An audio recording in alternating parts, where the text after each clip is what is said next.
We've got lots to talk about. G'day, doggies fans, all things Bulldogs. How's it going, everyone? Showy 68's been waiting a while, and Kangaroo Killer is the suspense is killing him. Welcome to everyone, and welcome to you, Gas. How are you, brother?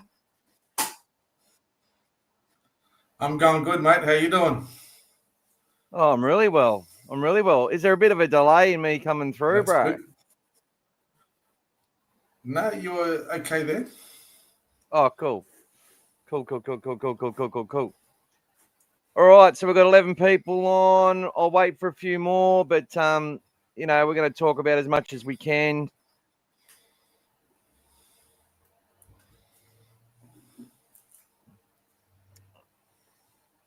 Just reading some mail of people saying they'll be gone soon. That's good. Obviously, we'll be talking about Big Bill Kikau. We'll see him in the background here. Look, there he is. Back to the two good-looking fellas. So how's everyone been? Let us know in the chat. Showy's very happy that Kikau's extended, and he thinks it's a really big year for Viliame. I agree. G'day, Bulldog Mike 75. Great to see you on the podcast, and welcome to Timmy. We hope he has a big year. G'day, Hussein. Let's trot, brother. Let's trot. Hey, Timmy. Hey, boys. Well, we'll talk about that, Kangaroo. We'll talk about that, brother.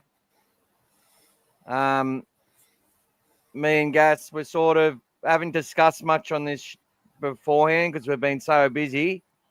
So you'll get a lot of independent thoughts, as you always do, but there'll be nothing sort of discussed prior about what we're going to talk about. So the agenda's pretty fluid. We're going to talk about Kikau. We've got Latu, Finau Latu.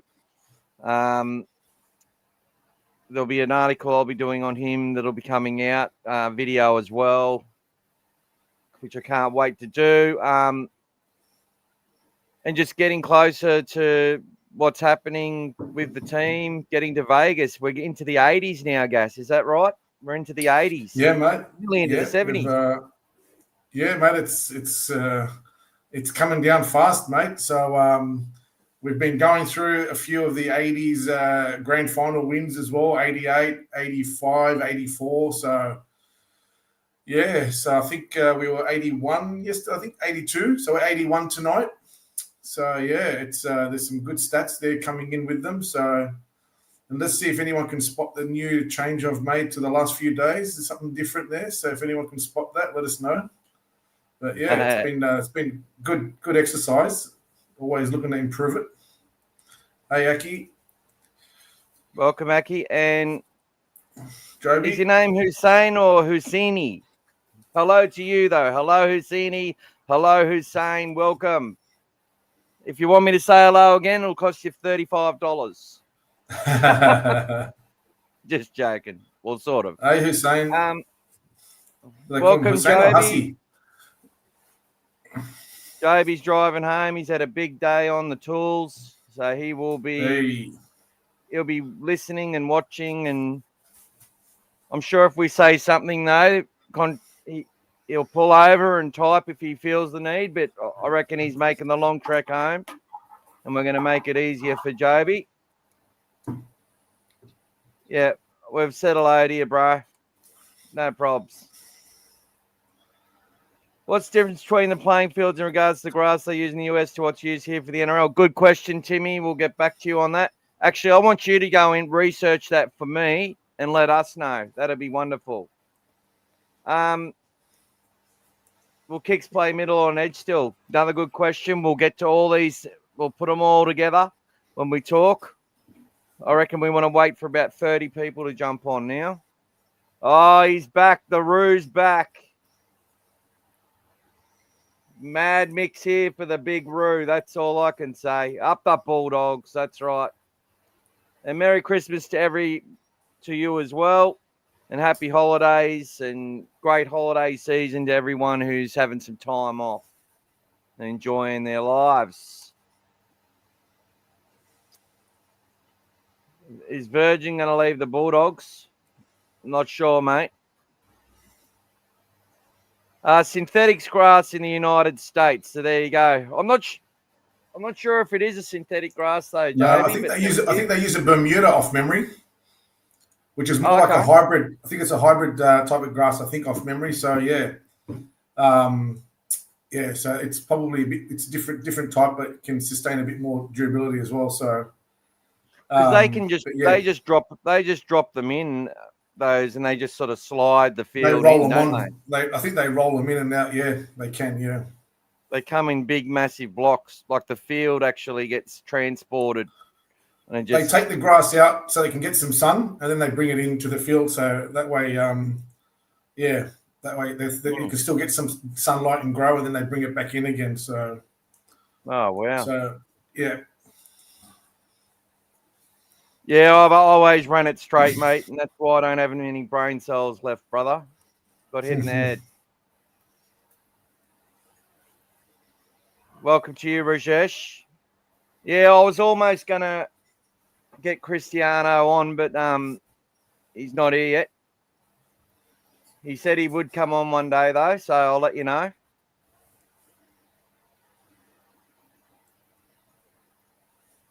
Oh, did he?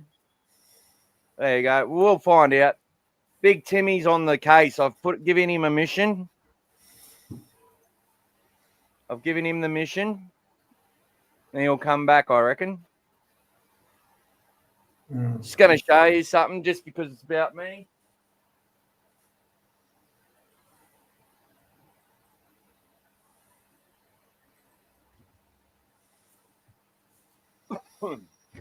Oh. Man down. My son's military photo. Hayden. That's Hayden. Well done. Well done.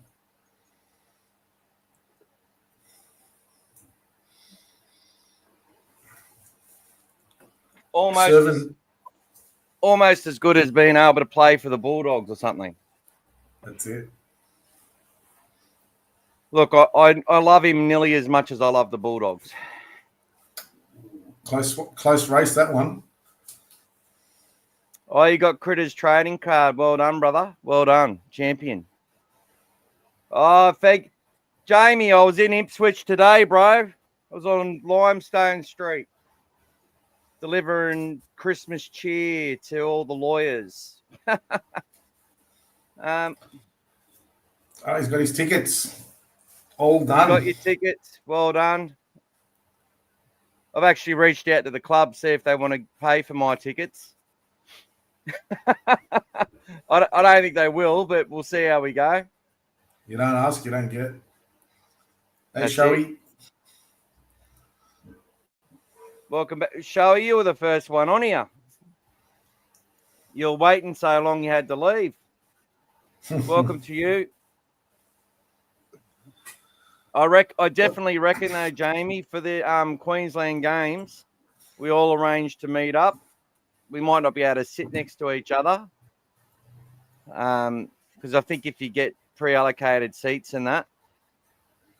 But, look, I'll be definitely going to the Gold Coast game as well. I'll take my daughter to that. I'm not sure if she'll come to the Suncorp games, though. But we'll see. She reckons she's she thinks that she's cursed watching the Bulldogs in Queensland. But yeah, I reckon us Queenslanders need to get together, and I've sort of already asked the club what they're doing in regards to Queensland because they are playing 3 games up here. There's no trials this year, so if we can get it as early as possible, information to let us know when they're going to do like a Members Day or something, because I reckon they'll only do it on one of the 3 days. They won't do it on the Gold Coast. They won't bother on the Gold Coast, but I reckon they'll do it for just one of the games. I don't think it'll be Magic Round either. So maybe it's the Dolphins game or the Broncos game. I'm not sure. But Yeah, it'll only be one. I'm almost positive of it. Oh well, you need to go and ask your parents, Aki, if you can go to Magic Round, bro. Careful what you wish for, mate. Your dad's already working on that to take you out there. Don't worry.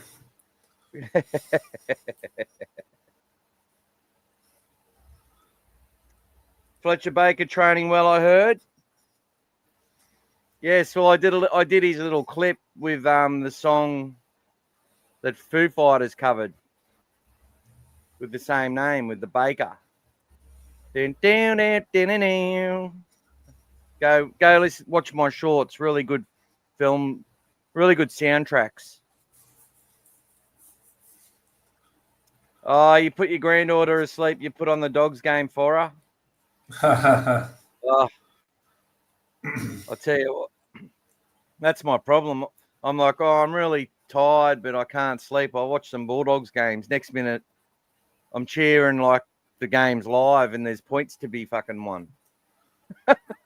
Don't you find yourself doing that, Gas? You want to find yourself deliberately trying to forget what happened so you can not know what's coming next. It's hard to do. It's not good when you got a good memory and you pretty much know what's going to happen and you're like, no, I wish I didn't remember. So you can enjoy it again the second time round or the 10th time round, whatever it is. Hey, what's going to happen with this YouTube? Are we going to still have these kids under 16 still joining us after tomorrow? What's going to happen with this for YouTube? I don't think another avenue? I think they'll just turn into adults somehow. I think they'll just turn into having some adult kids. Yeah. Look, I think the YouTube's ridiculous. I actually agree with Instagram, with Facebook. Get them off it. They don't get them off TikTok. They don't need that crap. But YouTube, they really can't. It's hard to be bullied on YouTube, is what I'm saying, and you don't have a messenger service on it. So comments are usually caught pretty well. I think YouTube, they can still access YouTube. They just won't be able to put comments on it or like or subscribe. Yep. Unless they got an account, but they'll still be able to watch content. So, and thank you so much for watching everything. I really appreciate it. I deleted my drunken live that I tried to do when Tool were about to come on. Wasn't happening. Here we go. Timmy's found out for us. Mostly synthetic grass is used either Bermuda or Kentucky bluegrass in the US. Some hybrids can be used in the US cisgrass. In Australia, they use couch and Viliame Kikau. Cooch and Kikuyu, yeah. They use that on the golf course as well. But yeah, that Bermuda one is the one that they'll use over there, especially in Vegas. But I think apparently they roll it out, like the whole thing comes out. They've got like 9,500 ton setup outside the stadium where it gets some sun, then they bring it back in again. Yeah. So, yeah. Yeah, it's like the whole field is there on like wheels inside a box, and it just rolls underneath. Like they open up a gate and it just rolls in like that. Yeah. Pretty cool. Dogs to win the comp in 27, says David Miller. Let's give him a star. Hopefully 26 as well. So Jamie got a call from the membership team today. So did you request them to give you a call? I know that some people can do that, and especially to talk about, extending things on your existing membership, which I'll probably do for Magic Round, but I'm just seeing what I can extrapolate. Well, I pay for a website and that costs money, but look, they don't owe me a cent. I owe everything to them. Like, let's get that straight off the bat. But look, what I've actually asked for, guys, is if there's any discount codes or anything like that I can pass on if they need to push things out the door, or they want to get more tickets and they need to, sell a few more, I'm happy to help them out and stuff like that. And I'll do it for nothing because I'm always posting content. And I think some of the other podcasters might do that as well. So, Aki's happy about it. Yeah, I remember you from last week, Babel 132. Welcome. I think you asked me that last week, didn't you? Is that deja vu or what? I remember you now, Bob. We got better drainage in Australia. Yep, go the cricket. There he is. Indians aren't doing too well at the moment. Losing a lot more than they're winning. That's because the Indian Premier League's destroyed the entire game. It's absolutely destroyed the game. It's very hard to prepare for Test cricket when people are playing all year round and they get so much money in the. I enjoy watching it, but I don't think it's helped. Look, there's two ways to look at it because I think a lot of the Australians are playing in the IPL and all the other, like they play around the world. But I don't think it's that causing that for India's demise. I mean, they're losing at home as well on their own conditions. It's just, and they've got teams good enough to win. But I think we'll just focus on the Ashes. The Poms are struggling, which is good. The Aussies are on top, and we still haven't had our best team on the field. So that's all good news. Although very good news for us. Out for the series today. Hazelwood. Yeah, apparently he's done his Achilles now on top of his hammy that he was just recovered from. So he'll be out for the series. He's done his Achilles because that's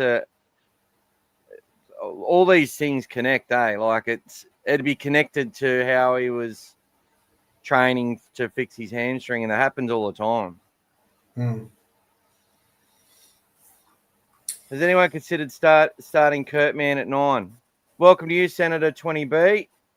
I've thought about it, but I don't think it's going to happen. There'll be quite a few injuries before they looked at that. Kurtman could play anywhere, but Kurtman's best position is off the bench when the sting's out of the game to come on, lift energy, lift tempo, and completely bamboozle opposition middles. That's what he's there to do. He can't do that at an 80-minute pace. He's getting older. I wouldn't rule it out past him, but look, 14's his position, and we're a much better side when Kurtman's playing at 14. I can tell you that much. Oh, they just rang you. That's good, brother. G'day. How you going, bro? Welcome. Oh, you thought it was a scam. Well, you can't trust anyone these days. All right, 36 of yous. Let's get into it. You missed Henny Benny was asking up above a bit also if we've heard about Kikau, what he's doing in Fiji. I think you might be referring to the academy that Kikau's got.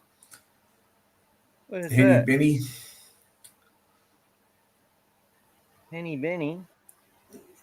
Just underneath the Dogs to win the comp in 27.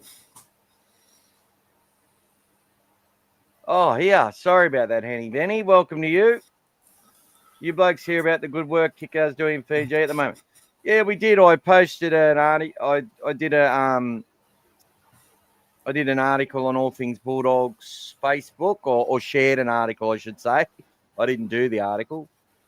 I even had someone raise that nothing against the Fijians, but we should be doing more for kids in our own country. And I just deleted the person because, seriously, like, why do people think this way? He's over there. That's where he's from. He represents Fiji. He's giving back to Fiji. and he's doing a toy drive there as well. He's got his academy there, which is named the Kikau Academy. It's producing talent. We're supporting the Silktails. You know, they're like a feeder club to us now. Great work. So the extension makes sense. Let's hear from you about it, Gas. What's happening with this extension? Like we said that he was offered a 2-year deal a couple of weeks ago. I think with the 360 thing, the manager was just going to hang off and wait and see, but the club's put the deal out. There's no stress. It's like he signed it pretty quickly, and I would suggest that the 10-day cooling off period or whatever it is over, and now it's been announced. Yeah, I think it's a really good one for the Bulldogs, just that stability. I think he's one of the experienced players, and he's now starting to come into his own. He had a great season this year, 2025. I think for him overall, everything that he's doing with the Bulldogs and the academy and the pathways into the Bulldogs, all of that stuff, I think it just fits. I know that there was talk, about other leagues and potentially even the Bears with him, someone that, might, and you wouldn't begrudge him if he went for the more money, etc. But I think he's one of the players that wants to really sort of finish what he started at the Bulldogs. And that's obviously, for anyone, a premiership. So that's sort of the next stage, for him to really get that job done with the team that we've got now. He, sometimes you get yourself into a position where you feel like you've done. He's already, done that with Panthers, but now he wants to, finish that off with the Bulldogs as well. So, I'm glad he's staying. He's sometimes you don't really see exactly what he's doing on the field, but I think off memory, he ran over 100 meters on average a game, and he was averaging about 26 tackles. And I think he led the charge downs in the NRL as well last year, which is, it's one of those ones where, okay, it doesn't always help sometimes if you get a charge down if they get the ball back, but if he gets the ball back, more often than not, he'll either go and score or give it to someone or turn the possession around momentum. But very good signing, very good defensive player, especially on the chase, kick chasing when we've put a kick through and he just gets down there first and everyone sort of feeds off that energy. And whenever he feels like it, he can get those offloads away. So between him and Carraz, when they're offloading, we're a dangerous team. When they're just, running amok, it's really good for us. So great signing, intimidating player, but I still think we're going to still see the best of him. I still think there's more to come from Kikau. So I think as the team continues to develop, I think we'll see more out of him as well. So he's really fitting into his own skin now. All right, so he's 30 years old. In April, he'll be 31, 32, in 27. So this will take him, he'll be 33 years old when this contract finishes. I think that he'll be very close to the end of his career by then with the way he plays and stuff. All I can say is Bill Kikau plays 100% effort from the time he starts to the time he gets off the field. This will be his 10th season in the NRL. So by the end of this, he will have completed 12 seasons by the end of this contract, which is really, really good. Obviously, 2023, he struggled, but the last 2 years put together, he's averaged, he's got his defensive efficiency right up there last year, making 565 tackles, missing only 67, 103 meters. Back early in the day, he was making a lot more meters. The game his role changed. 97 in the last year at the Panthers, then 80 in his first year at the Dogs, off 9 games, no possession for the boys, especially when he came back. Last year, 101, this year, 103. Had his best season as far as fantasy points go. Offloads, a career high 61 last year. Less line breaks. than he would normally make, making 5. Doesn't really have his meters there, which is annoying the shit out of me. Sorry, not that. There's something else I was looking for, but doesn't have his charge downs on this one, but he led the charge downs in the whole comp last year. So, look, stats wise, would like to get that winning percentage up a bit higher at the Dogs. 112, lost 11, but you also got to remember,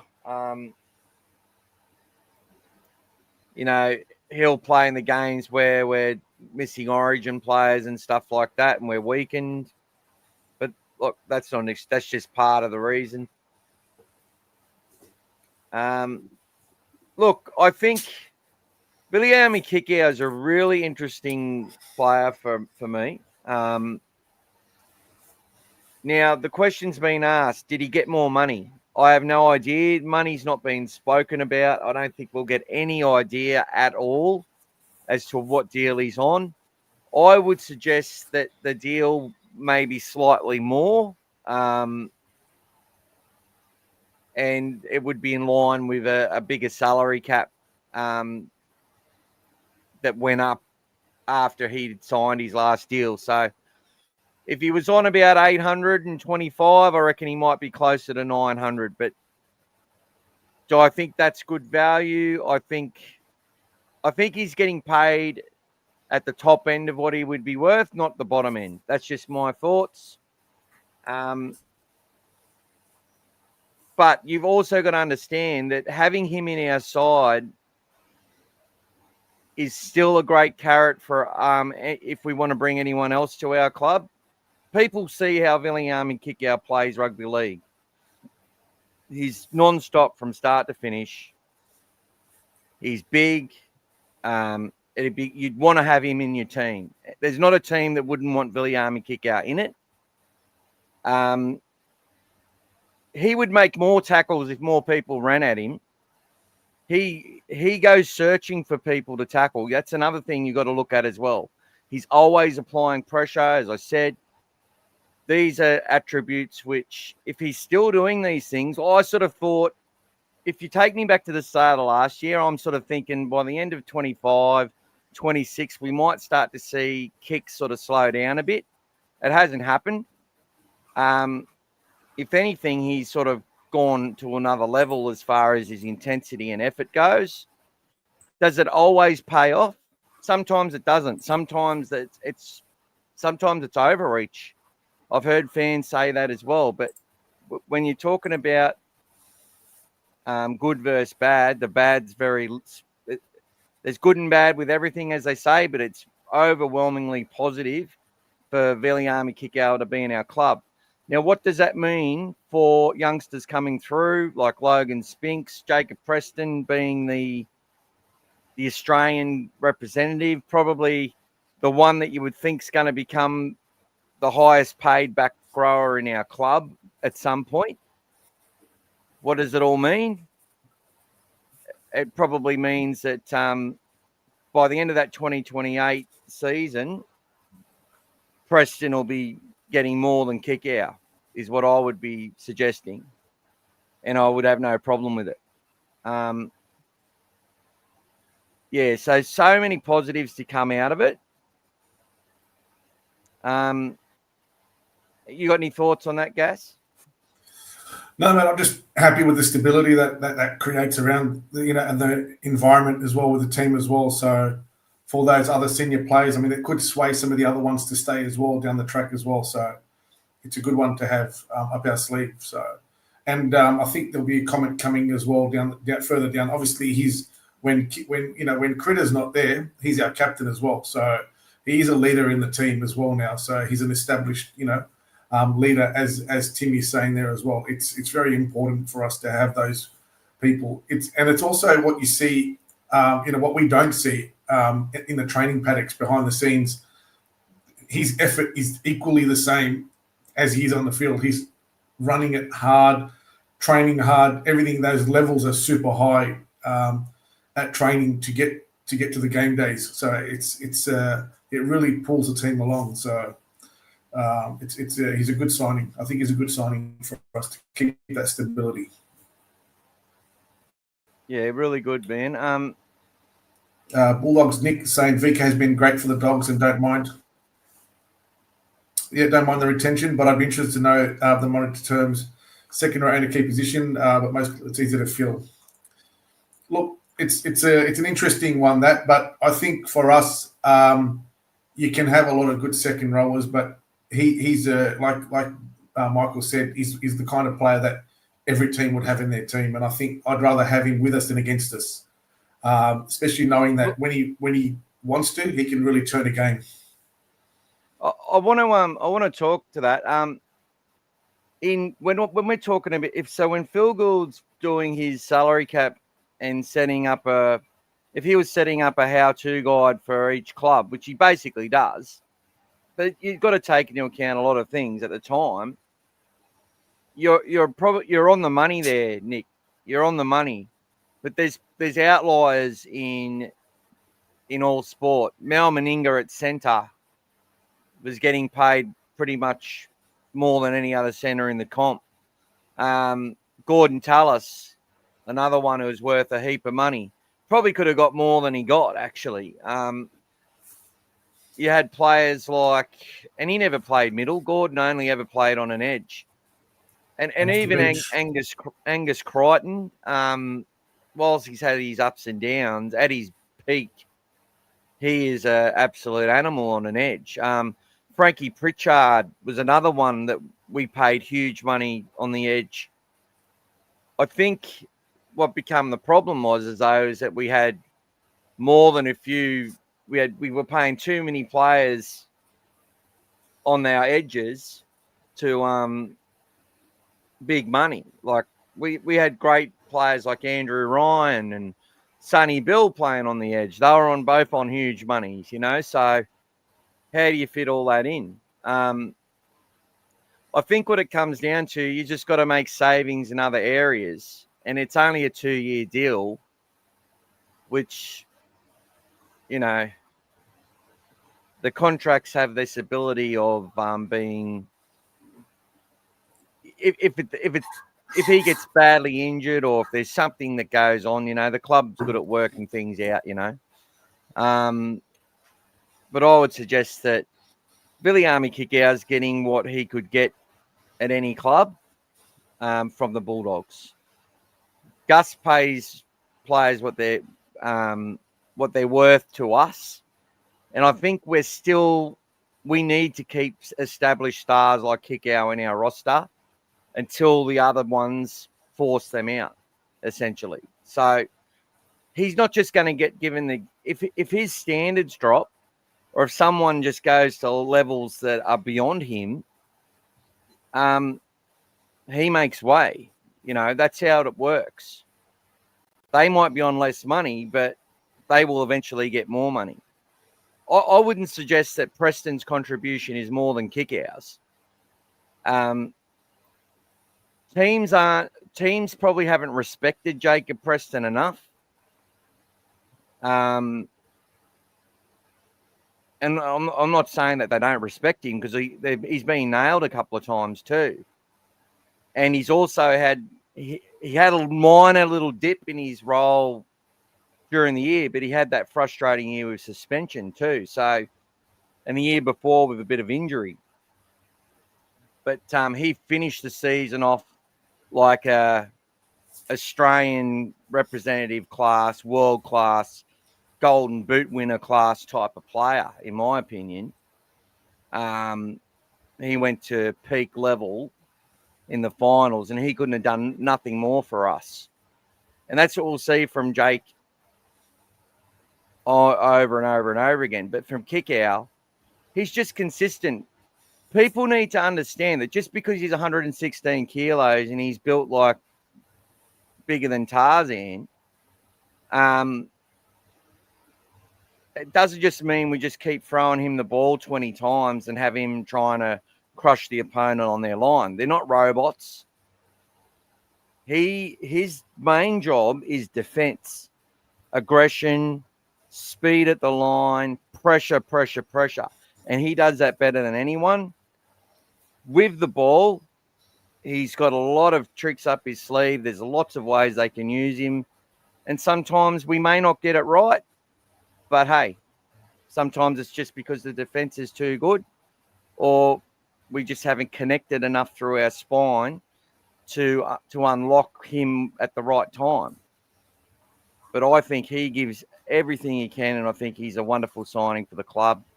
And even though I always go, I've sort of thinking, is that tank running out of fuel yet? Is it running out of fuel? That's where my mind sits. Well, right now it looks like his tank's running on all cylinders. He's always carrying injuries. Kick out, because his body is just utilised non-stop. So we'll see if they eventually catch up with him. But, so entrenched in our club as a leader, as a guide, as a mentor now as well, that and he's also Phil Gould's favourite ever player. That's what Gus said. Who currently plays NRL, he's his favourite. So there you go. Have we covered enough on kicks, do you reckon? Yeah, just touch up on those last few that are there, mate. So I think you've already answered that one, to be honest. He runs what he has to, and he also does some really good stuff getting the ball out to Cherry and to Montoya as well. He's got really fast hands with that bulldog play they call the hot dog, where they just tap it on to the wingers. It's a really good play, and he's very good at executing that. And he was doing it very well before as well to Josh Adokar previously as well. I think for this one, I know where you're going to go with this, Michael. I think nothing's going to change there. I don't think Todd's going to be a lock for now. I think Salmon is still our lock. I don't know why everyone's trying to replace him, and Hayward's going to still be the hooker.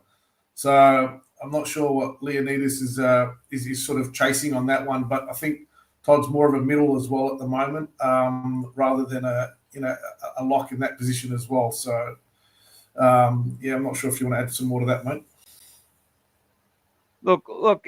Respectfully, I think that people just don't understand Salmon's role in the team, because when they do, the questions will go away. Look, if Jack Todd is physically, mentally able to go out there and ball play the way that Salmon can, because at this moment we still need our locks to do that, to create space for the outside men. We need a lock that is an absolute animal on the ground, that can literally find the weak point, the pressure point on the opposition player, and hone in on that area of their body, and drive pain into it and stuff like this. This is all shit that they're doing, right? Sounds a bit vulgar the way I explained it then, but where can I put my knee on their part of their rib cage to stop them from pushing forward? How do I stop their post contact? How do I hurt them off first contact? If I'm the third man in, what's my role to make sure we put them in the position of the field which prevents them from getting where they want to go? These are all things that Jamin Salmon is mastering. And until other players are doing that as well, and trust me, there's games where he hasn't mastered that because he's been carrying injuries or whatever. And the coaches know when it's not happening, and the leaders get ripped up more than anyone else in this club. There's no tall poppy syndrome at Canterbury, right? There's no free pass or coaches' pets. These players are the established players in the team that are leaders. You don't play well in reserve grade and get your shot and oust someone unless the team's going shit and those players are playing particularly shit. How many hit-ups they do is a result on what the team needs at the time and where the ball is and how well they've gone as a team at holding the ball, at executing their plays, executing their kicks. executing, not giving away penalties, all that sort of shit. It's a team sport. Jamin Salmon's the 13. If he doesn't start at 13 this year, that's because someone in the preseason has proven to the coach that they're going to do a better job than Jamin Salmon. And if that was the case, I'd say Jamin would absolutely bust his ass to get himself back into that side, which would only be good for the person who replaces him. Do I think he'll be replaced to start the year? No. But is there a chance? Of course there is. It could be Finau Latu. It could be Jack Todd. It could be they might go with a 3-prop system to start. They might put Leo Thompson's already got number 10 on his back, which I really like that because that meant Max King keeps his number 8 as the main man. And Thompson's got to sort of win that off him. Not that it really matters, but it does at some clubs. Jake Turpin will be trying to push Bailey Hayward to be the starting hooker and to be the number 1 hooker. As will young Patrick Young, who they've got in the top 30, will be trying to get his game going. So, look, so many different things they can do. Sean O'Sullivan will be trying to have a crack to get a position that he can get in the side. Look, it's all systems a go. Do I think there'll be a huge change to the team? No, I think it'll come down to maybe 1 or 2 positions we might debate. But at the end of the day, Jamin Salmon, for me, there's no reason I would change him from what he does unless someone completely outperforms him in the preseason. And they'll know, and they'll make the choice accordingly. Yes. Yes. So Connor Tracy actually did, they put that stat up today, got the most run meters, return run meters from kicks in 2025. So I know Tedesco out got him on the run meters by 50 runs or whatever it was. But overall, for kick returns, Connor Tracy, and if you watch him play, you see when he gets the ball, he just starts running hard straight away. Some blokes like to go sideways, look for something. He just gets it and goes hard.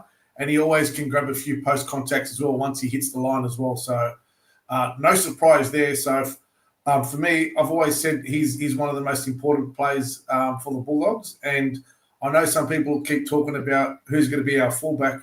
I don't think you need to worry about who our fullback is at the moment. He's doing an awesome job. Agree. And the team did suffer when he got injured and post-injury till he got back to full fitness, as we've spoken about at length in the last few weeks. So it's very important for us to get behind Connor because he is a champion player and he's done an amazing job for us. And I don't think if the players, you asked them who they want at the back, they wouldn't say anyone else other than Connor themselves. That's how they feel about him as well. I'll just go to Nick with this one. How many internationals were in our spine for Frank Pritchard? How many internationals were in our spine for Andrew Ryan? Luke Patton wasn't an international. Brent Sherwin wasn't an international. And I can certainly tell you that Adam Perry wasn't an international. So I'm not being a smart ass. I'm just saying it don't friggin' matter if you got the balance right in the other areas and you're getting the value out of your team. It don't matter. I will say though, like in your defence, Luke Patton was behind 1 or 2 of the best fullbacks of all time, as was Brent Sherwin was behind Andrew Johns. Like so. I do get it. I know maybe in another era, all those players might have been international players. But who's to say that Connor Tracy isn't that good? Like he's had a really tumultuous run of injuries. And his game in that Manly game, like there was a couple of moments where he threw a couple of offloads, which ended up landing, weren't knock-ons or anything. They ended up being all right, but I sort of had my heart in my mouth. But that Manly game, he was an absolute machine. But you know what a lot of people took out of that game? When he got held up. Because he's got held up twice. Oh, he needs to learn how to ground the ball properly. Okay. Connor Tracy has been in our top 4 best players on the field consistently since he started his first game at Canterbury. And I'd like someone to prove me wrong there, because I don't think they can. Yeah, he had a trial game where he's dropped some balls. He had a and then coming back after that injury, which was an intestinal friggin' injury that he couldn't get out of bed for 2 weeks. Fatigue is what makes errors in fullbacks. You got to understand that. Fullbacks make errors when they get tired, and they had to risk him getting fatigued so he would build that fitness again to be right for the finals. And I felt his games in the finals were quite good. So there you go. So look, Connor had the most average run meters as well. So he averaged more meters than any other player in the game. Correct. And it was only I think it was 24 meters behind Tedesco. And Tedesco played most of the season. Remember, Tracy missed 2 or 3 matches. So, yeah. And Tedesco got the daily M. Good call there, Timmy, on kick out, 100%.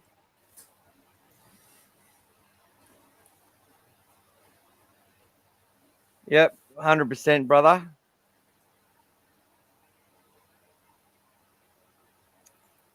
Yeah, look, I think Jack's at that weight where he could be a really effective big lock, like a Patrick Carrigan, who you can put into the middle if you want, like put into the prop. But as that lock player, Carrigan's his team's better when he's playing at lock, put it that way. That means you got a pretty good prop in your side, you know. I see Jack Todd becoming that, but he's just got to hopefully get some luck with injury this year. That's what he needs. Yeah, a lot of people would start Josh Curran at 13. And look, if Josh does start at 13, I've got no drama with it. But that's another thing for Curran, because he puts so much effort in. He's a little bit like Kikau, right? He just tackles his ass off like his life depends on it, throws himself everywhere, and he likes to be involved. He actually wants to run the show if he could. He's a footballer.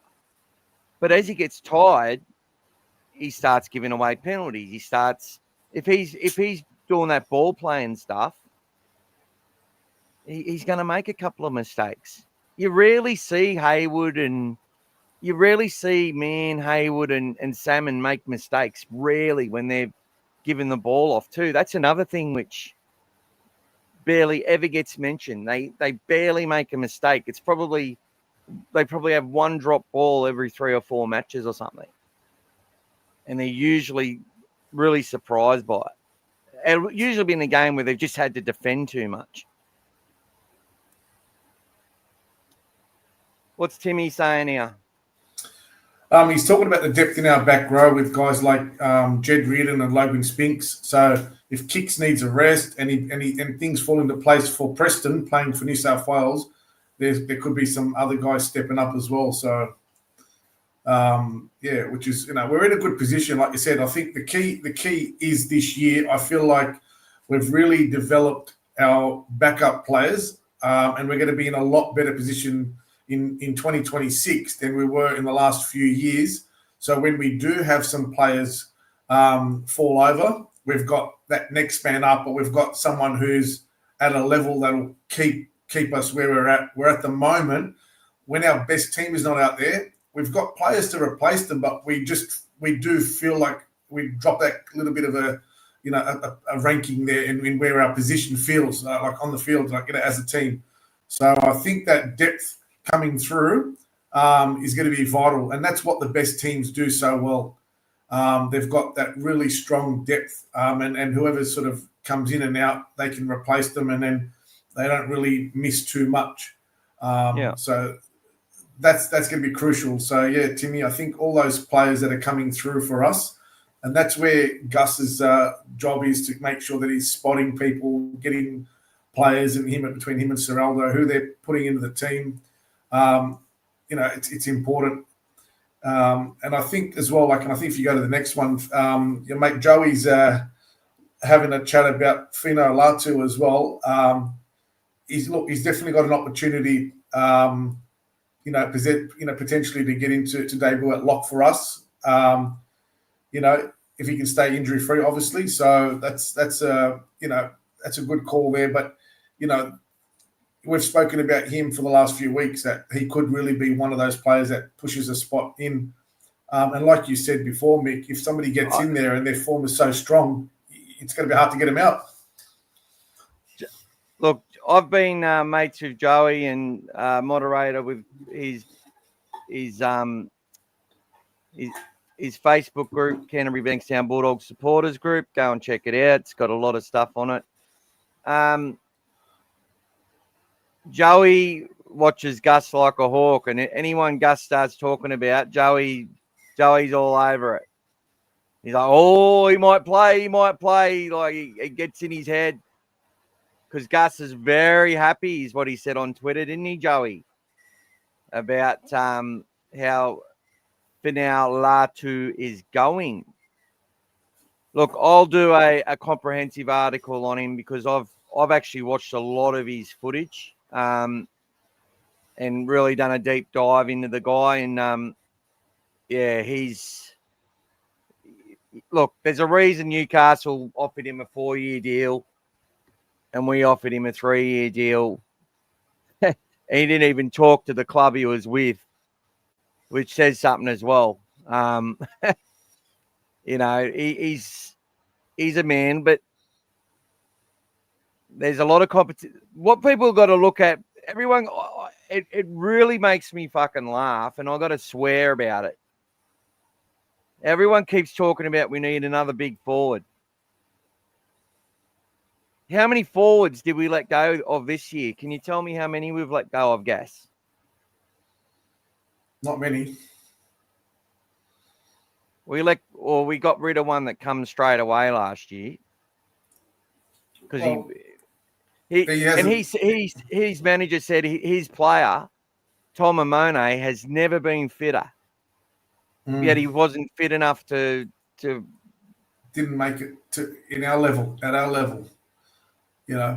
That's right. He didn't cut it at our training. With what Seraldo was looking for, he wasn't. So if you're spotted like that early on, mate, they know about it straight away. It's not a good fit. They're not going to get it right all the time until you have the player in front of you and you train. You're not going to know. You can talk to everyone. The culture, everything else is right, but if they're not able to execute with us, it's not a fit. Our system, you have to be ready for it. If you're not ready for it, then you're not up to it. So really, we haven't really let go of any forwards, have we? Yeah. So why are people saying we need another big forward? Like, what you want us to go and not sign Sean O'Sullivan and not sign Jonathan Sewer, and can we go get Tino for $400,000 or something? Like, I don't understand the mentality, and I'm sorry if I sound condescending, but open your fucking eyes. Daniel Saluka Fafita, Sam Hughes, Josh Curran are all still at our club. Harry Hayes is ascending. Logan Spinks is ascending. Lipoy Hopboy's joined the top 30. He's going pretty good. Jack Todd's there. Jack Underhill, he's debuting at some point.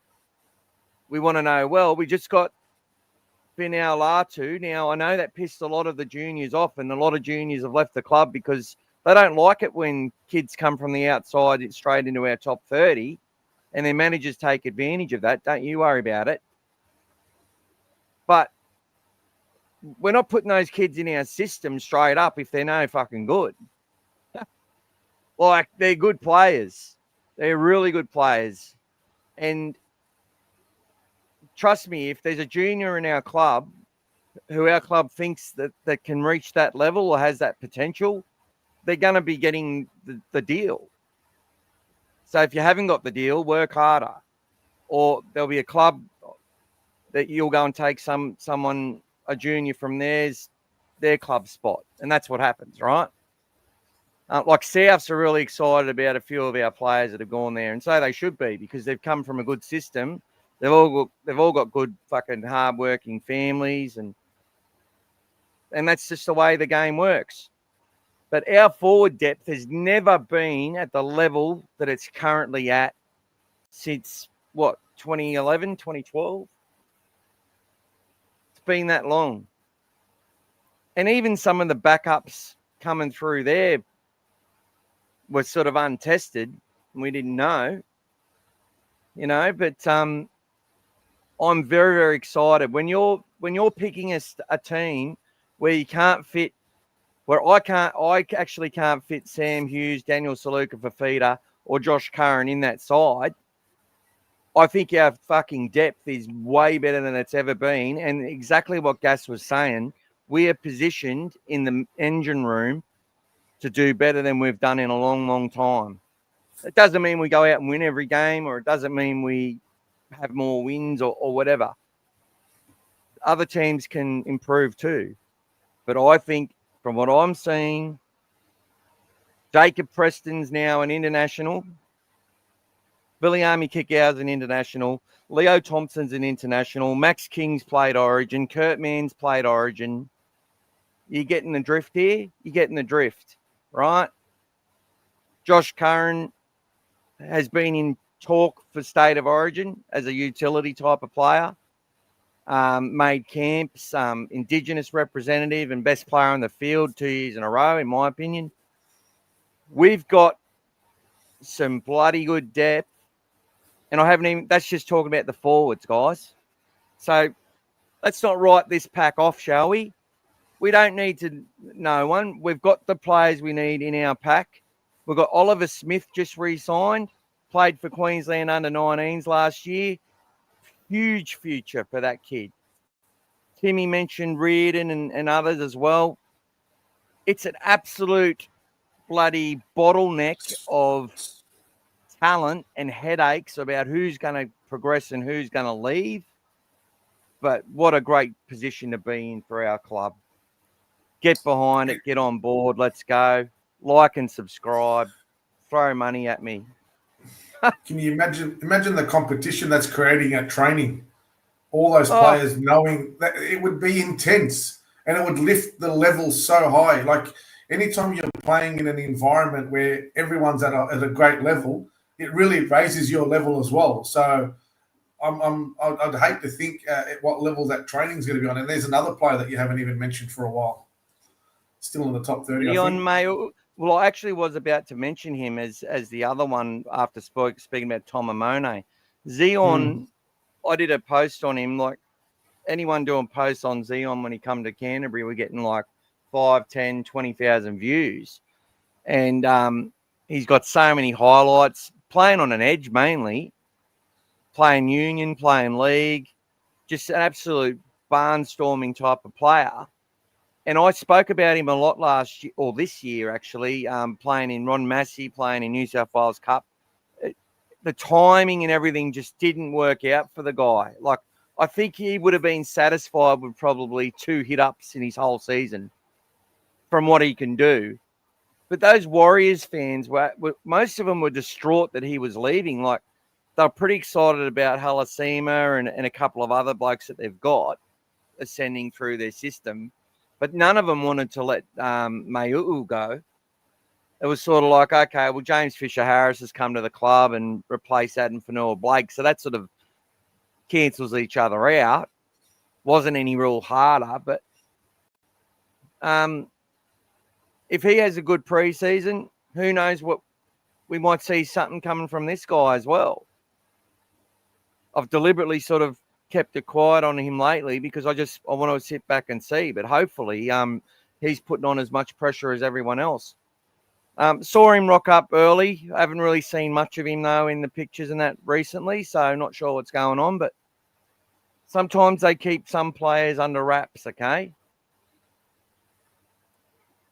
I've got to get back to Tracy's very courageous and team first player, at least 2 near recons as well. That's it, brother. And Dreg, welcome to you, Dreg. That's Loved right. hearing Buller talk about Galvin's speed since training with Roger. Excited to see it in his game. Well, that's as I said last week, Dreg. He didn't look too slow when he's backing up and he's running away from. He scored 2 runaway tries for the Bulldogs. Go, Terry Lamb.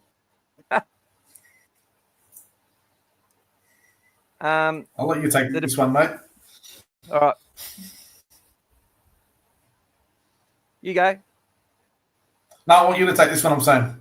Because I know where you're going to go with this. Yep. So I'll read it out for you, mate. You can answer it. So the defence in the first 15 rounds compared to the last 12 rounds was a huge contrast. Just wondering what happened. I know we've been over this before, Senator, but I'll let Mick give you the rundown on that one, as brief as he can be. Oh, well, all right. I'll take you through it. It'll take us about 90 seconds.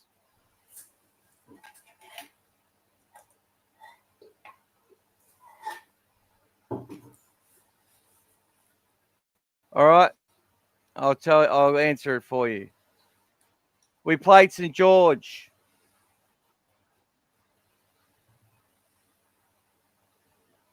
Where did St. George finish on the ladder? Bottom of the 8. They finished 15th. Round 2, we played Titans. They finished 16th. Round 3, we played Parramatta. They finished 11th. They did all right in the end. We beat Cronulla, who finished 5th. We beat the Knights, who finished last. We had a bye. We beat the Rabbits, who finished 14th. We then lost to the Broncos, who won the comp. We beat the Titans, who finished 16th. We beat the Raiders, who finished minor premiers, but out in straight sets. We beat the Roosters, who finished 8th. We lost to the Dolphins, who finished 9th. Both teams missing heaps of players. 2 of our losses were during origin-affected periods. Beat the Eels again, who finished 11th. Beat the Souths again, who finished 14th. And that's our 15th. Now, in the last rounds, we lost to Penrith, who finished 7th, but made the prelim, and we lost to the Broncos, who won the comp. We beat the Cowboys, who finished probably 12th or 13th or something. They finished 12th. We beat the Dragons again, who finished 15th. We smashed the Seagulls, who finished 10th. Lost to the West Tigers. Probably the only really disappointing result for me all year. Beat the Warriors, who finished 6th. Lost to the Roosters. Now, I told everyone about this game. When Max King makes 30 metres, there's something wrong, right? We lose to every team in the comp that day. It's an outlier. You don't worry about it. Lost to the Storm by 6 points, who finished 2nd. Came runner-up in the comp. Beat a reserve-grade Panthers side. Lost a dead rubber to the Sharks. And then lost to the Storm and the Panthers. So, if we're going to talk about our for and against, it's pretty simple. In the first 15 rounds, we beat teams that were finished in the bottom, predominantly the bottom 6 or 7 sides. Played some of those teams twice. Versus the last 10 rounds, we played teams that, you know, were the top. We lost to every side that was in the top 4 in the betting to start the season. We lost to them all. And the Sharks, the Broncos, the Storm, and the Panthers. Okay? Outside of those, and we lost to the Roosters, which is an outlier. And I sort of see the Roosters and the Bulldogs, and I'd throw Sharks in that as neck and neck teams. Teams that can beat each other on any day. I see the Raiders in with us in that. Those other 3 teams are essentially the benchmark. And because we had to play those other 3 teams about 6 times in the last 10 weeks, that's why our for and against wasn't as good. Does that make sense? Your defense is and that comes down to, but there was also injuries. There's when you're injured, there's fatigue, there was origin hangovers, there was people with mold in their house, there was players who had 3 shoulder injuries at once. One player's shoulder had a grade 3 tear, as well as their rotator cuff was hanging on by 5%. Their arm was literally, their shoulder was hanging off the side. Their arm was hanging off their shoulder, and they went out there and played. Now, I know we should say, well, why aren't we replacing that player? You got to understand how it works. I'm not going to go into it. It's too hard to explain. But it's easier to keep a player going than it is to sort of give him a week. If it's a season-ending injury, but they can pain relief it, right, and they can manage it, it's easier to do that than to give him a couple of weeks off. It's too hard to manage. And that's for every club and every team, right? But that's as easy as I can explain it in layman's terms. How's that sound, Gas? Is that good? Pretty straightforward, mate. If you can't understand that, probably watch it again and maybe you might get it the second time around, but you should be able to get it the first, I think. Thank you, brother. Curtis Moran was one forward who left us. Yep. And everyone was talking about we need another big forward. Well, I would say Curtis wasn't that big. He played a lot bigger though, didn't he? Was he? He's got a big heart, mate. He's pound for pound one of the toughest in the club, but not a big boy, so to speak. Yeah. There you go.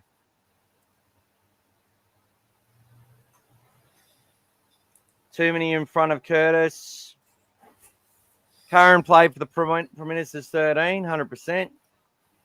Spinks in his Australian schoolboy. So Spinks, Finau Latu, and Lachlan Galvin all played in the same schoolboys team together, which I did an article on that on Zero Tackle. So there you go. You should read it. The game against the Sharks is a great indicator of the defence we display at the set platform, given that performance was not assured every week.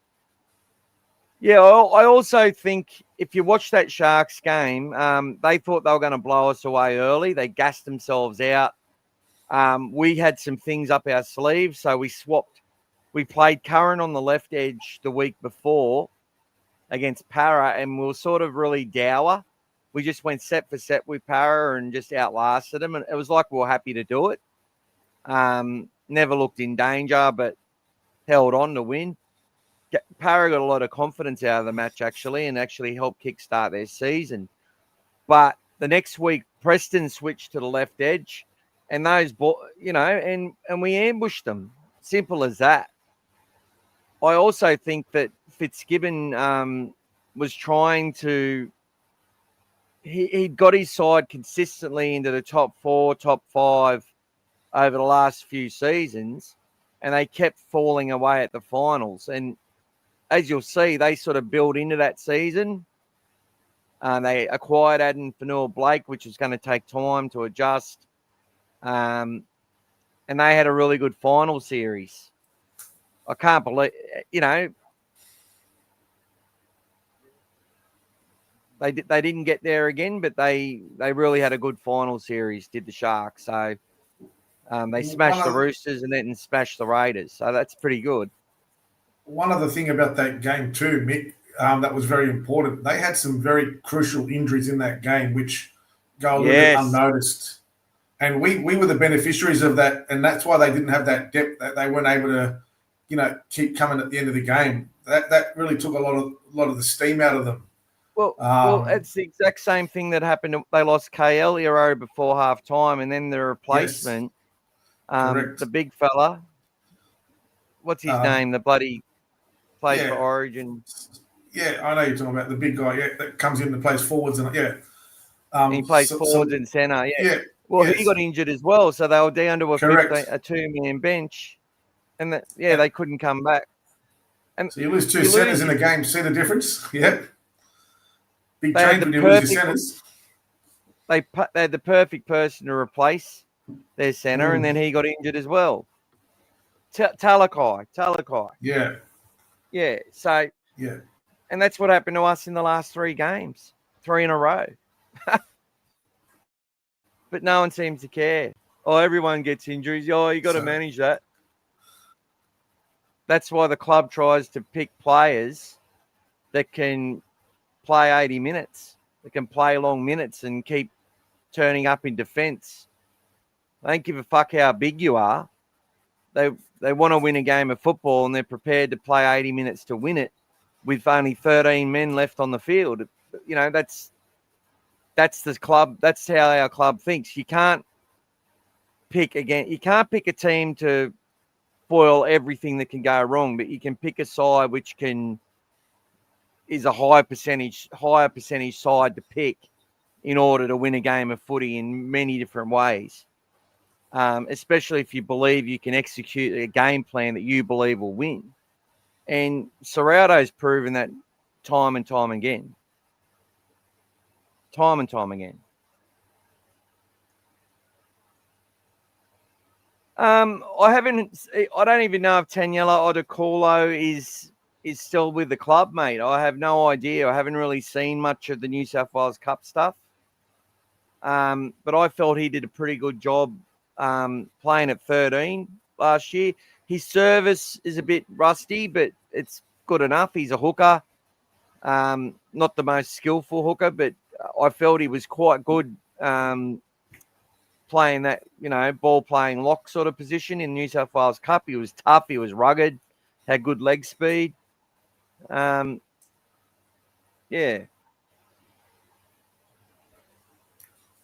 Fletcher Baker. Look, I've kept him quiet, but there is obviously a chance. I just want to see him come out and, you'll know if you watch him, if he's hitting the ball up in New South Wales Cup and he's making a huge difference and you can see it's just way beyond him, no problem. But he was playing Queensland Cup up here this year, and sometimes you wouldn't have known he was an NRL player. And other times you definitely knew he was an NRL player. But what I'm saying is that we've got to see this guy get fit, not have injuries, and fulfill his potential, because he hasn't done it yet. But he's come to the right place. If he's got the potential, he's come to the right place to fulfill it. I can tell you that right now.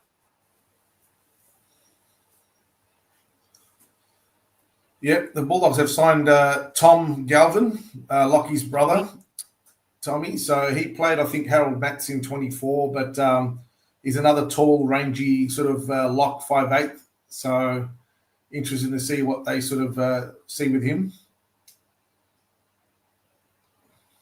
Yes. Yeah, look. I think we did. I think the problem is the narrative. It's the narrative to simplify it. What I showed you is that there's a narrative that Canterbury just are lacking a little bit of experience in the class factor in key areas. And, it's hard to explain. It's very hard to explain. The narrative surrounding the reasons caused me a little bit of frustration, which is why I get overly passionate about it. They tried to say we ran out of gas last year. I think it's more of a case that I don't think we ran out of gas. I think our troops just got injured in really poor positions at poor times. It's just really hard to overcome losing your best player for a start. Okay? Not having Critter, basically not having Burton for the last game killed us completely. Even though he played, he wasn't there in the same capacity. So was that running out of gas? That you could use that analogy, but I just think it was we ran out of luck. We had no luck. We had no luck. Everything that could go wrong went wrong for the Dogs at the end. And now I think if we had a bit more depth, it would have helped us a lot. So depth-wise, continue to improve. just hasn't. It's just not as good as some of the other clubs. Like you saw the Broncos, Adam Reynolds and Hunt got injured, and they actually played better. It went to another level. They were more free running in a point of the game that was becoming tight and sort of. Melbourne were probably a bit scared to play footy, and then when they tried, they were nullified. Whereas the Broncos were just playing with the wind at their backs, and they had some luck as well. They had some, of course, they did against Canberra. Against Canberra, that was an unlosable game for Canberra, and they couldn't get the job done, and they got some crazy calls. I mean, if you look at the calls that the Broncos got in that game and the calls we got against Melbourne, we should have won that game. I mean, we got absolutely smashed with the referees in the first game of that semi-final that Friday night. So we could have easily, won that game and had that week off. And who knows what happens after that. Exactly. So, that's what I mean. It's fine line. I make these comparisons to Canberra that they don't get enough scrutiny. And D, big contributor to the show and to Buzz 360 especially, and he does some articles as well. So, but we talk about Canberra, how it's like they get a free ride. It's as if no one wants to go there when it's a great place to go. It's cheap, blah blah blah blah. I've talked about it before, but they were literally. If Canberra win that game against Brisbane, I don't believe Brisbane make the grand final. I really don't believe that happens. I agree. And I think Canberra would have been a good chance to beat Penrith, if that makes sense. Yeah. And I also think if we beat Melbourne in that game, Melbourne then have to play Penrith.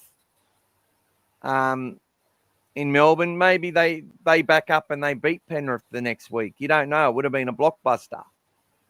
And Canterbury would have been waiting for, we would have been waiting for Cronulla still. So, yeah. And who knows? And then the narrative changes. If they'd win that first semi-final against Melbourne, Buzz and everyone are saying, it was the right choice. Galvin was the right choice. Hayward was the right choice. Why should a W and an L depend on a whole fucking season? Like, it's idiots. Welcome to Atlas Astro. Are you an Astro Boy fan? Astro and his mate Atlas. I love Astro Boy. All right, no one doubts Tracy's commitment and effort. I think the argument is he good enough to take us all the way? The Final Four had Walsh, Pappenhausen, Edwards, and Kennedy. I get your point. 100% get it. I think, look, Kennedy's getting paid less than Tracy now. That's the hilarious thing for this year. He's on $350,000 at the Sharks for this year, for 2026. I think Edwards wasn't in form last year. At his best, yes. Struggled many games. Pappenhausen wasn't as good as he's been. Had some great moments, but had some poor ones. Walsh is probably the man there. But what I will say, you take Walsh out of the Broncos, they don't win a game. And then there was times last year when Walsh was out and Cobbo was playing. They're going, Cobbo's doing better at fullback than Walsh was. So, Walsh is inconsistent as well with the Rocks and Diamonds way he plays, but he just struck a, Jared Hayne, Ben Barber form at the end of the season and got the job done. G'day, Amir. Welcome to you. You're a bit of a straight shooter, so I'm going to shoot it straight back to you. Mate, go and watch. He's got no X factor. Well, go watch some of the fucking games he played. We don't win the game against Para last year if he's got no X factor. And and in numerous plays where he's busted through. I think he's got as much X factor as Dylan Edwards. You know, Terrell Sloan's got X factor, but does that make him a better footballer than Connor Tracy? No, it doesn't. There's players with X factor, but that isn't a denominator of what makes a good fullback.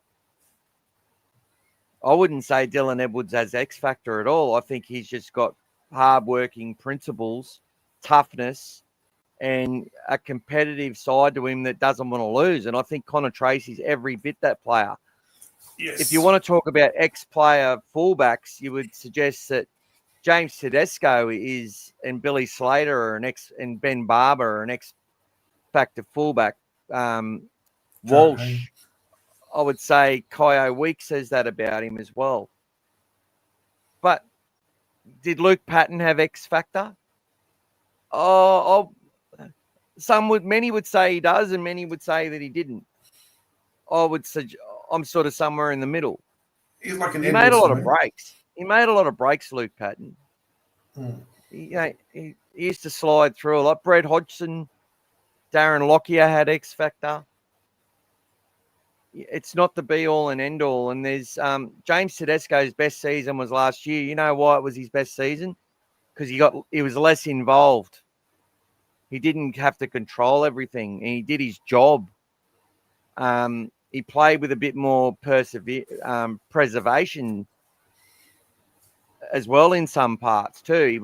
He played smarter, and they looked a lot better for it, which is why again they're going to be starting the year in the top 2 in the market. They didn't have to worry about Captain New South Wales either. Sam needs to improve his contact. I think they always land on their front against him. If Sam, mate, they land on their front against Marnie, against Hayward, against most of the smaller guys, even against Kurt Mann, right? Depends the time of the game. And it also depends what game it was and what was happening. But Salmon isn't if they're picking him out of the line, means we're not connecting properly anyway. Means we haven't managed the ruck right. The shoulder they should be hitting first should be the best defenders in the team. And Salmon is a good defender. But you watch Kurt Mann's barely the first man in the tackle. He's usually hitting second and smashing someone right where it hurts. And Salmon does a similar thing. I'm not sure about Damon Marshall. I need to find that out actually. But keep asking me if I don't come back to you with anything, because actually I'm going to ask somebody right fucking now. Oh, I know. Well, no, I'm not telling you who. But take it over, Gas. What's it? Senator's also saying Connor is at the heart on kick returns, defense, etc. But when he decides to be the extra man attack, it makes all the difference. Well, he's an ex-half as well. When he first played in the top grade, he actually came through the halves, even as a 5'8". So you can see his ball skills. I mean, I think there was a movie put last year where he put Carraz in the corner. He's got the skills and he's got the passing game. So, a good half, can do that. And obviously, they go both ways. I think Lockyer started off as fullback and then moved into the halves. They can go both ways. But it's he's got the skills. He just doesn't get as many sometimes opportunities. But when he does chime in, he does have the skill. And I think this season, 2025, Tracy's output this year, the confidence he'll get moving forward, will keep growing with him as well. Because this is the year that he really cemented his position as a fullback. And I think he'll go to another level next year again. So you watch in Vegas, he'll start off. I reckon he'll even be our best player on the field in Vegas. So, so let's see how that goes. Comes down to the little moments in an 80-minute game of football. And Jamie, thanks again, bro. I really appreciate it, mate. You're way too kind and absolute great comment as well. A lot of people put shit on our players and coach, but would you rather be where we are now or where we were in 2023, 2022? Let's even go to 2021, 2020. Do you want to win 6 games over 2 years, or would you want to be where we are now? You know, I saw, we'll talk about Joey O'Neill in a minute as well. Someone wrote, I can't wait till next year's AGM. Like they're thinking of trying to overthrow the fucking board because of a few juniors left the club. Like seriously, like people are just never happy. It's like, if we have 10 wins this year, that'll be great. Then they get their 10 wins, and then all of a sudden it's like, why aren't we winning the premiership? You're mediocre if you're not winning everything. Every loss is a failure. All this sort of shit. If the team goes out there and produces absolute rubbish, so be it. We all sat there and watched a team that was rubbish play fucking. Sometimes I'd be sitting there saying they tried their ass off, and people saying, "Oh, the attitude's not right, the effort was wrong." No, they were giving it. They were giving everything they had. They were just had no class on the field. They had no. The team wasn't fit. It wasn't cohesive. It wasn't working. They were just shit. But they weren't. But they were trying. They all tried. Well, we've got players that are more tougher, more resilient, more motivated, more competitive, better value. And the reason we've got that is because they went and got some good players like Josh Adokar, Matt Burton, Josh Curran. All these players that come to our club, players that wanted to come back to our club to prove themselves and have proved themselves. Jacob Carraz, kids that come from obscurity to be at our club and surpassed everyone who's there, like Jacob Preston. Fuck, why are we putting shit on players? Jamin Salmon is a Bulldog supporter his whole life. He's living his dream playing for the Bulldogs. He's a rough and rugged player, and he is fucking tough. And he has got a bit of arrogance. And his teammates love him. And this is what I say. If you think he's the problem in our club, and you think that he's Serrato's bum chum or some shit, go down to the training session if you're in Sydney and actually go and say it to his face, or go and speak to his mates and ask them, say, how come Salmon plays like he's shit?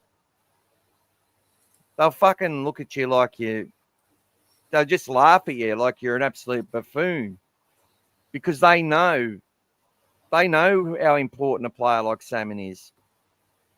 And until we've got the depth where someone else can take his spot, he's going to be the man. But it was the same with Drew Hutchison. He served his purpose. People ascended above him because he was there setting standards around training, around attitude, around. He's got a huge skill set that he passed on to other halves. And he was one of the major players for reserve grade and mentors and stuff in the club. There's things these players are doing off the field as well. It's not all about playing NRL. It's a club mentality, club first. They're all in it together. And, of course there's some egos and stuff. Of course there's some people who get off-put by decisions that are made. Of course there's some broken promises.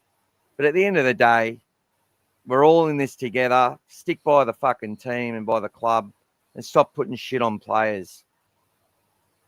Rant over. Kalen Ponga, well, he might want to go back to the cubicle with Kurt Mann and to hold his hair up while he drinks his drink.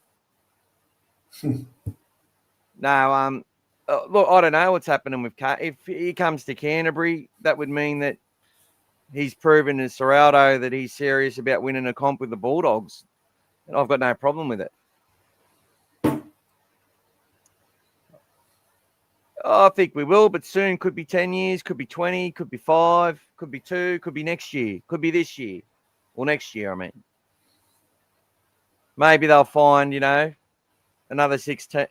The rest of the top 8 were guilty of blowing the salary cap by $1 million. They lose all their points and we win the comp.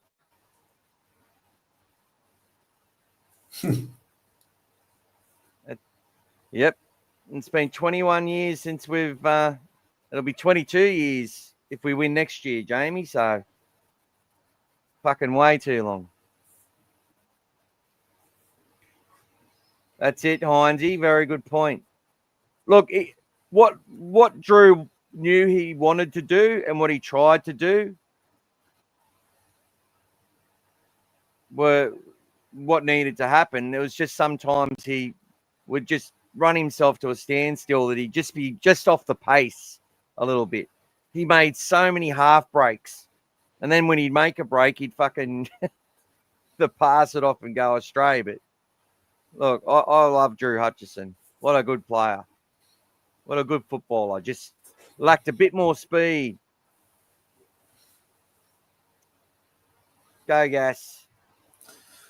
Timmy's putting it down also to the injuries against the Storm. Two of our backline players, the kick out on the full by the halfback that everyone wanted, Sexton at the time, turned the game as well. Even for all the sort of calls we didn't get by the refs at that game, and it was sort of underplayed on the TV. We were there watching it live, and it was quite obvious what Melbourne was doing. And the ref it was the first, you got to remember, it was the first game of the semi-final, and the referee was trying to do this sort of put the whistle away type thing.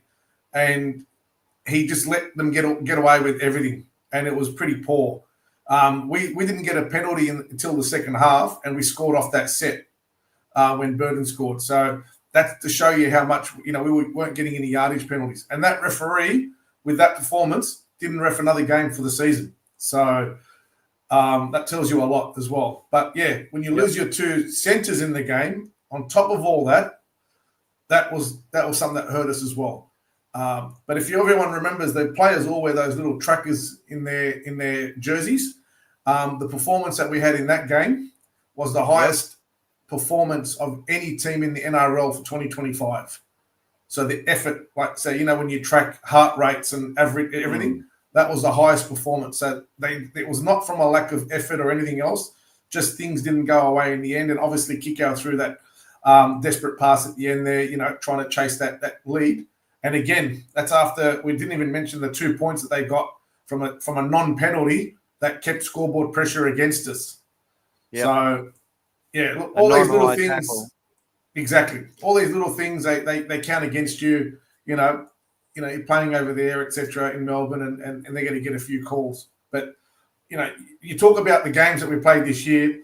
I still think one of the games of the season is a game we lost. One of the games of the season.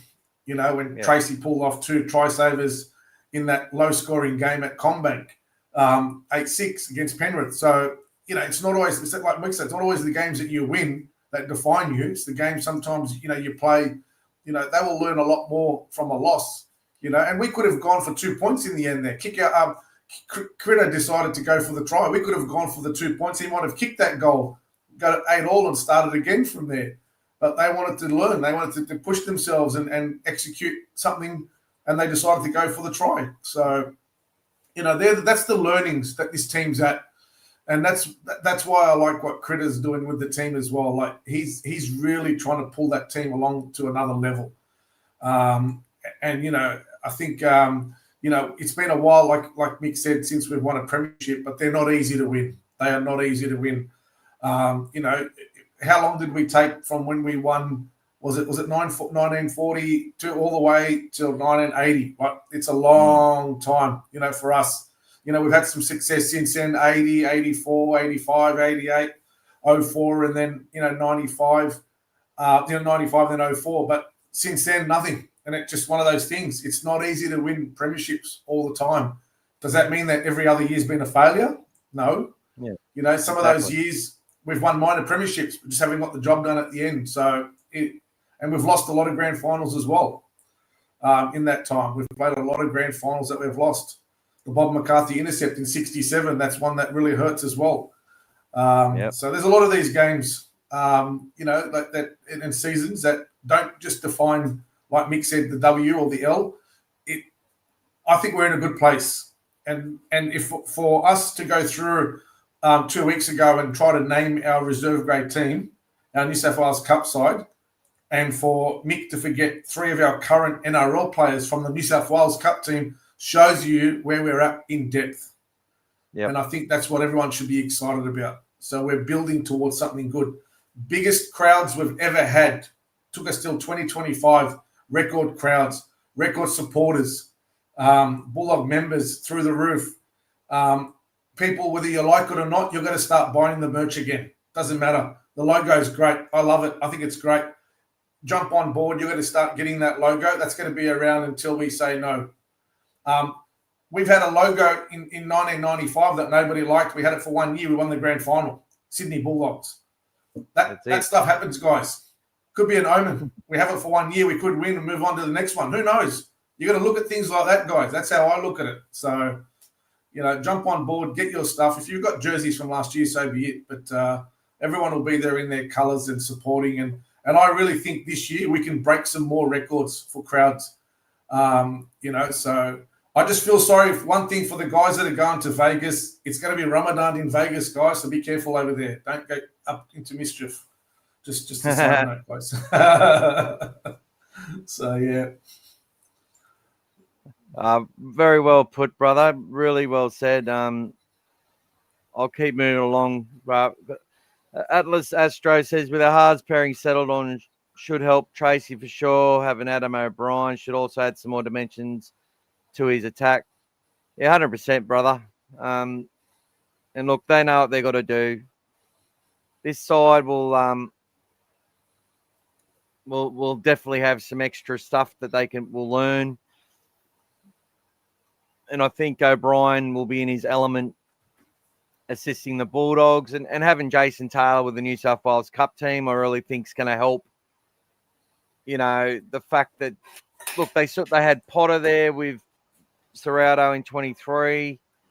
Then in 24, Potsy went down to New South Wales Cup for the next 2 years, brought Taylor into the assistant role. Now Taylor's gone down to the New South Wales Cup role.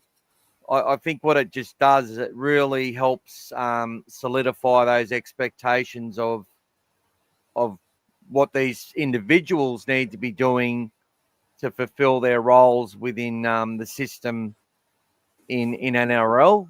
And what Potter will now do is goes with all these youngsters and helps with them, bringing them into first grade and into reserve grade and all that sort of stuff from the juniors. So it's just the system that's in place will be really prevalent in our cup side. I'm expecting our cup side to thrive this year. I said that last year, but I think that was more off reputations, like just expecting there'll be a lot of NRL experience in that side for this year.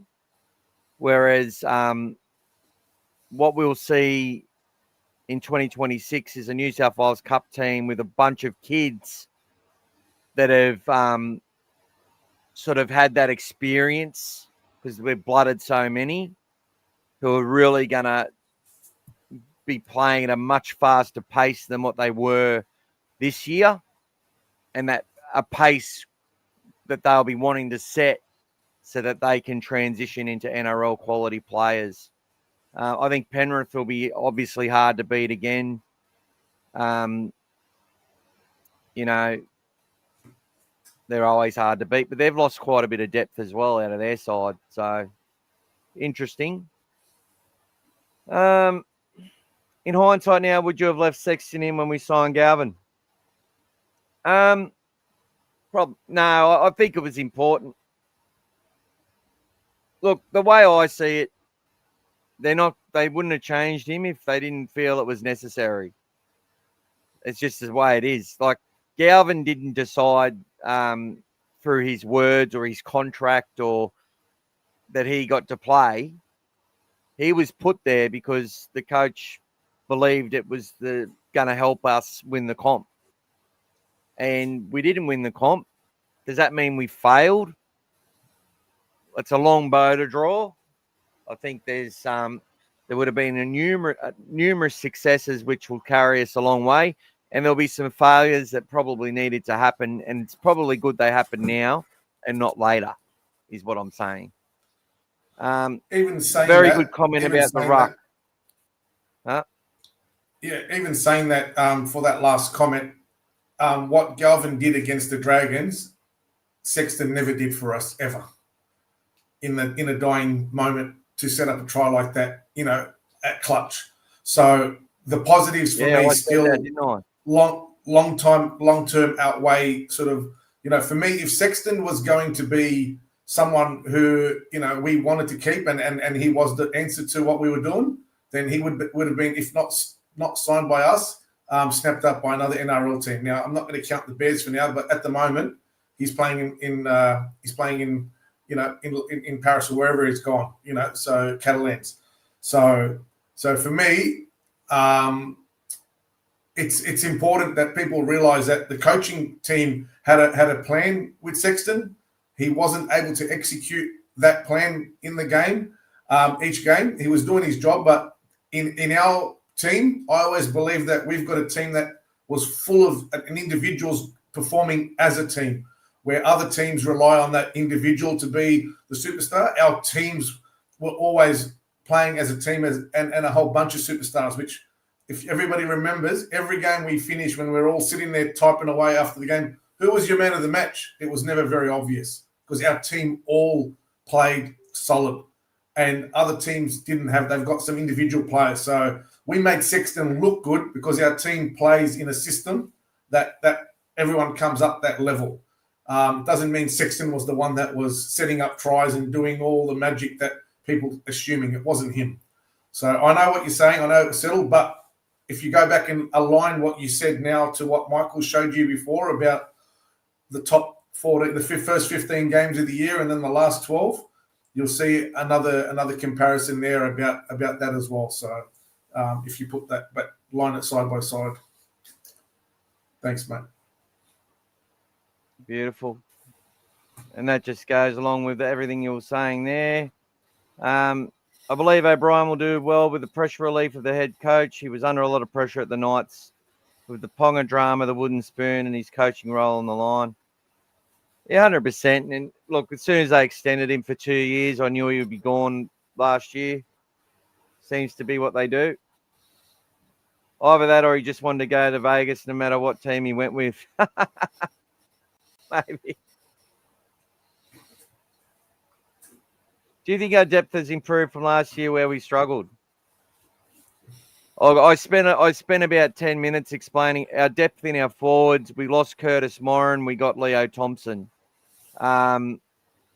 We've got all these kids with another year under their belt. We've got Finau Latu.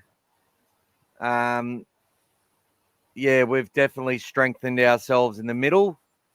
We were a big man short last year. Now we've got surplus and we'll be dropping some come the end of 26. That's where we're at now. So, look, the Dogs are going to want to have a crack. They're going to put a lot of belief in these young kids. And the next Willie Masons, Roy Asatasis, and Sonny Bill Williamses are all on their way, people. Amir, I'm not sure if you were here the first half of the podcast, but if you weren't, maybe when you get the chance, go back and have a look. We had a pretty good coverage on the depth as well earlier on. 100%. Damo, welcome back to you, Damo. Keen to see the progression of Serrato. We've now fatigued come September. The results prove that. Results don't look, Damo. Results prove what happened in a game of rugby league. I don't think we were tired. I think we played better sides that had better depth, that had better luck, that didn't get injuries. Now, fatigue may be a result of injuries. But yeah, look, we're out of contention in 2023. I don't put that down to fatigue. That's a lot of mental fatigue as well. The boys started 2023 on trying to change the culture. I would say they were fatigued from the fact that they believed they were going to win the comp, and they soon realised that they were nowhere near it. That's going to make you fall off the perch. The Knights were like the Dragons, the Knights. They were in a lot of games this year. They defended well in a lot of games. Had close losses in a lot of games, more so the Dragons. But as soon as they were out of contention, they just fell further down the ladder, and actually, like Dragons were a chance of making the 8, finished 15th. And the Knights, who weren't really a chance of making the 8, but was sort of somehow trying to fight on. But yeah, they just fell off and ended up coming last. So 2024, people are talking about the game against the Cowboys and the Sharks leading into the semi-final against Manly. I don't believe that at all. We were missing. We rested players in. I think Critter was missing from one of or two of the games towards the end of 24. We had players that weren't playing that were injured. Josh Adokar got done for drugs. There's a whole heap of shit. We debuted Jonathan Sewer and Eli Clark in a game. We'd already qualified for the finals for the first time in 8 years. I didn't think we fell off at all. And in fact, we still can't believe we lost the semi against Manly. We didn't lose due to fatigue. We lost because of a couple of stupid plays. Really, that's what it come down to. And as much as I tried not to expose it, everyone knows what happened in that semi-final and who overplayed their hand and who didn't and who let their team down. They might not be at the club anymore. Yeah, they're not at the club anymore. Well, that's the other forward that we lost. Last year, as I said, losing your centre in games. Critter was injured all season as well, so he wasn't just injured. He wasn't fatigued. He was injured all year, and had a couple. That was like why some games he could run untouched through the Raiders, but other games he was getting caught by front rowers. You know, he had no speed at all. I wouldn't say it's a mental thing either. I think there was a lot of things that when people were talking about the chopping and changing of the team, they were forced, most of them, because of injuries. Montoya, Cherry, Hughes was injured. Salmon's ankle was fucked. Carraz was injured for the first 5 or 6 rounds of the year. Satili Tupanua's hamstring, both of them, and suspensions, and oh my God, like the list goes on. King was sick, but Max King couldn't play footy properly for weeks. Connor Tracy had that massive injury. Harry Hayes copped an ankle injury. Chihuahua's leg just broke while he was standing there. Like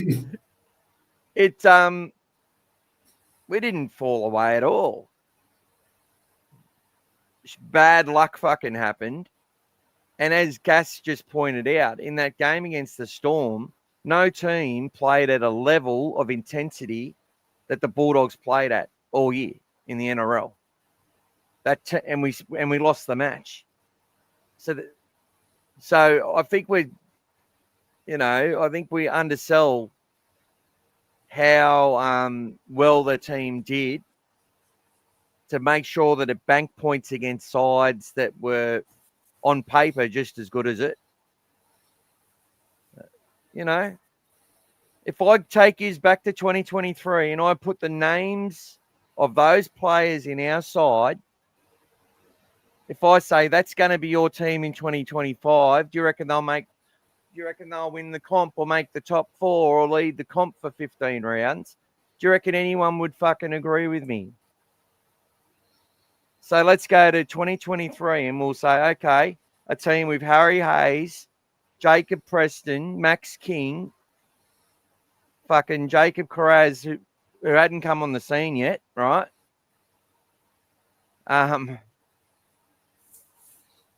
People would say you're absolutely full of it. I think we just need to just go, okay, we came third. The last 10 rounds, yeah, we didn't win as many as we lost, but guess what? We lost to some pretty good sides.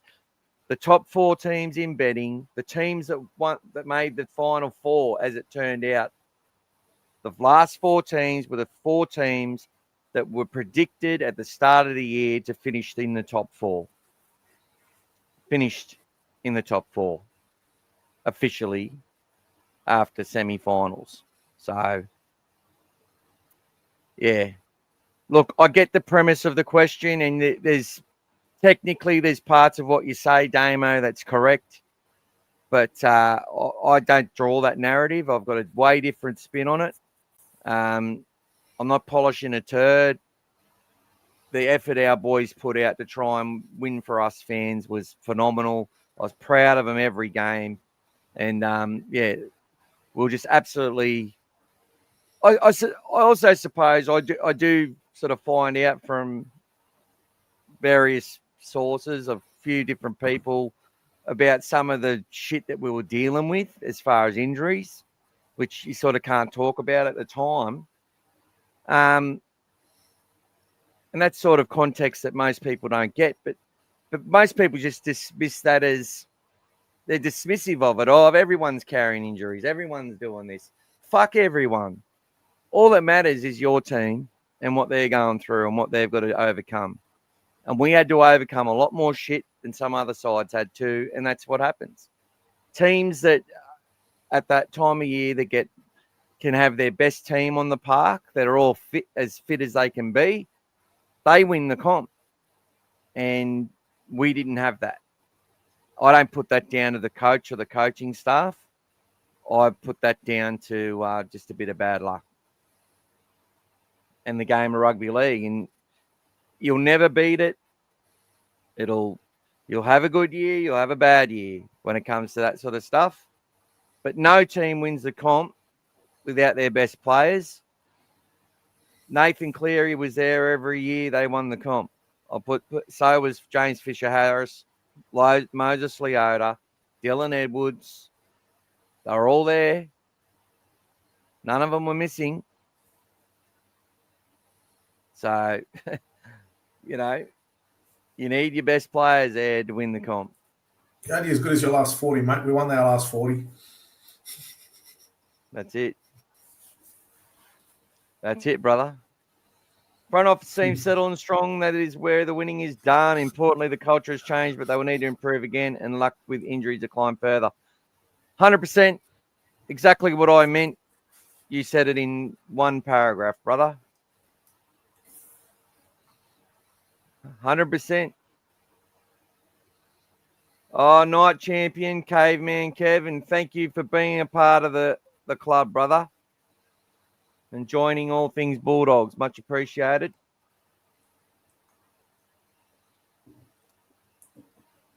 Yep.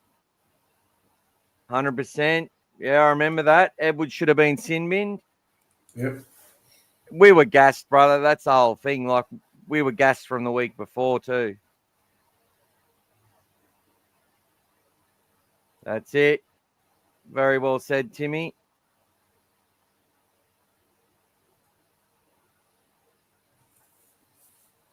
Oh, I've got something for gas. I haven't sent it yet, but I've got it all there now for you, bro. I'll be sending you something too.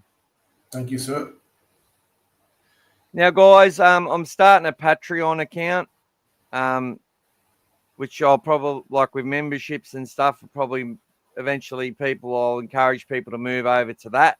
It just means that if you're going to pay memberships, I'll get more of it. And I'll probably still be on both, but it's just a lot. It means your money actually doesn't, because YouTube take about 40%. But look, it's all great for me. Anything is 5 cents is, I think 5 cents is more than I deserve. But I think we can get a little bit more tighter in there as well. Some people have said good things about it with Patreon. And look, I'll have the ability to sell merch and all that sort of shit as well. So happy to do that for people. But I'll probably make some memberships where if people join it, they'll actually get some of that stuff for as part of their membership as well. So if they're into that, look, it's not the be all and end all. I might look at it and then not do it or start it. We'll see what happens. I'm committed to it. I'm just exploring it, if that's what if that makes sense. Yeah.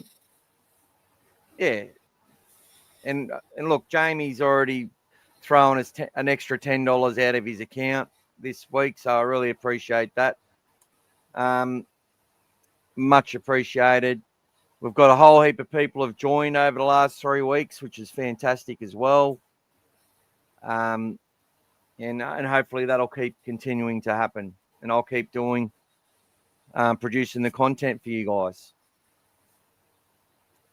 Atlas Astro, Critter Buster, Birdo playing with one show and a rookie Jeffro on that edge versus Penrith cooked us. It didn't help us. Didn't help us. That's right. Hit the like button. How many likes we got on here, guys? Go and like the hell out of it. Love it. Yeah, you're going to keep supporting, guys. It's a two-way thing here, guys. We're happy to give, but it's always nice when it comes just to help Michael with everything that he's doing. All these platforms, they all cost a little bit of money. So anything that you can help him with just, makes it easy. And he's always looking at some things that are better for us moving forward. So it's support each other. It goes both ways. And, we haven't missed a week since the season's over where other podcasts are having honeymoons. We're still going. So it's all good. That's it, bro. We're here. We're all here, and we're not even drinking beer. All right, people. Richo's gone, mate, as we predicted last week. Didn't last long, although there was a bit of controversy about him leading up to that, so I don't know whether that contributed towards his decision or not. A few things there potentially about employing people that are related. It's always the way, mate. That's why he's left. Yeah. That's why he's left. And that's why, they'll say it's because of all this other shit because it's too easy. And he's got a pretty good name in rugby league. Like, they all love him. But, and they all know they all do a bit of that kosher stuff with family and friends in these places. Everyone gets a bit of a leg up and whatever else. But, yeah, I reckon he was told to resign, not the other way around, if you know what I mean, because they sacked Barry O'Farrell. He can say what he wants. But I sat there and did a massive article at the start of the year. It was probably my first sort of attempt. It was pretty long-winded and shit, a bit like me. But he fabricated a whole heap of shit to galvanize his club. And, that helps him. That helps the people that want to be there. He knew that kid Galvin didn't want to be at the club long term. And they put the club ahead of him and really put a target on his back more so than he put it on himself. And it'll never ever get spoken that way. It'll always get spoken that it was his manager and it was him, and they sort of deserve the hate. Like the hatred that kid's still getting. Like if there's anything about him, you do anything on him, someone writes stuff, and it's like they see him and they would be happy if he died. Like that's the type of vitriol that's out there against the kid. And that comes from big fat fucks like Richardson, who've done more for rugby league than I could ever that I could even probably do for my own family. You know what I mean? Like, but he's a big chief bigwig who knows it all, who put a target on that kid's back or helped. And that's why I love Benji Marshall, because Benji Marshall went out and defended the kid. You know what I mean? And that shows you the quality of the person. Whereas Richardson built him up like he was the best superstar and of all time as well. You know, everyone talked about Gould saying he was this, that, and the other, right? Oh, Gould saying he's the best player ever, and that's questioning that. Oh, I don't think he's that good. As good as Freddie, better than Freddie. Like, fuck off, Brady. Like, but it's all right for Richardson to say that they've got the best fucking spine in the comp.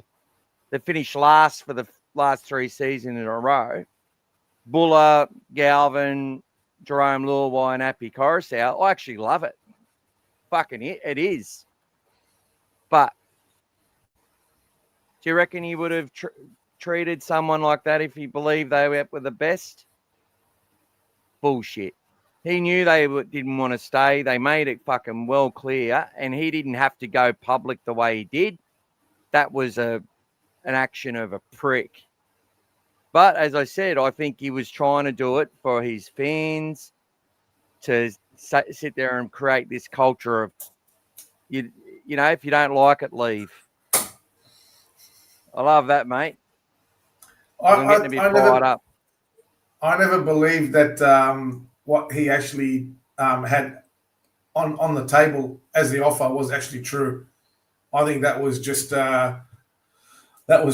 to make Galvin look worse when he was going somewhere. I never believed that the offer they had for him was the case. The fact that they actually set an offer and put it out there was all fabricated, like you said, just to put, make Galvin look a lot worse. I mean, he came to the Dogs apparently for so much less money, but there's no way they had something over $1 million for Galvin on the table there for a couple of years. I don't believe that.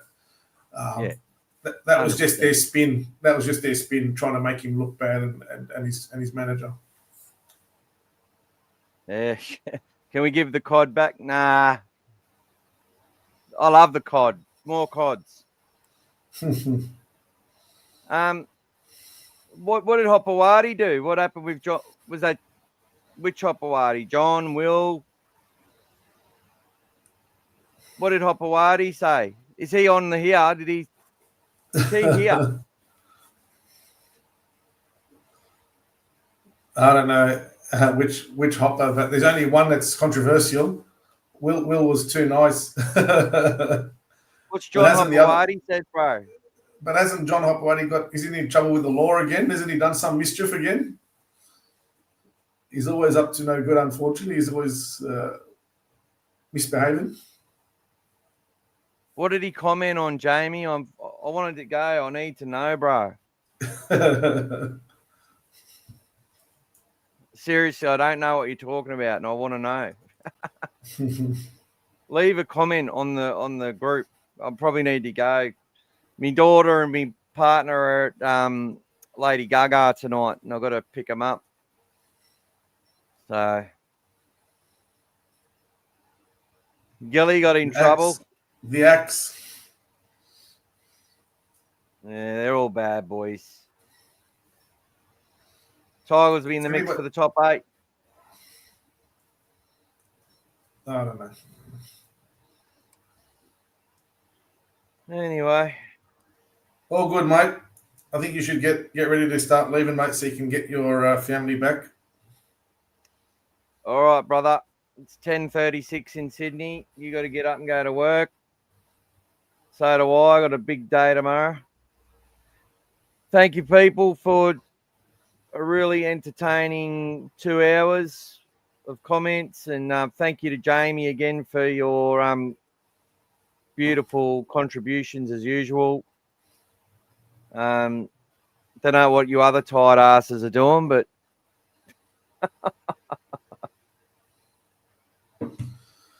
and by the way, we were right about Katoa. They have sacked all of those medical staff that were involved.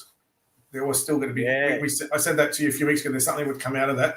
So they've sacked all of those medical staff not to ever be involved in rugby league apparently again.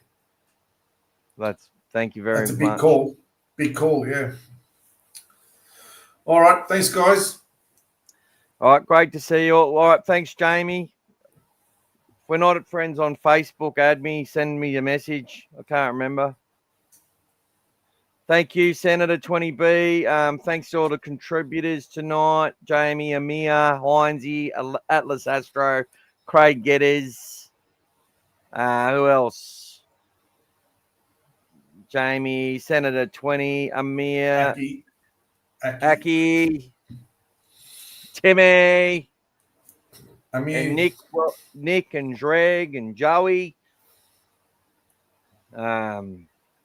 Kangaroo Killer, Unstevoed. And our first commenter was Showy68. And we also had the return of, what's his name? Big Roo. Big Roo's back. No Scotties. No Scotty Warren or Scotty Wood tonight. Well. Joby was around too. Yeah, Joby was driving home, watching, listening. All right, people. Have fun. Have a good night, guys. See you later. See you next week. Go the Dogs. See you next week. Go the Dogs.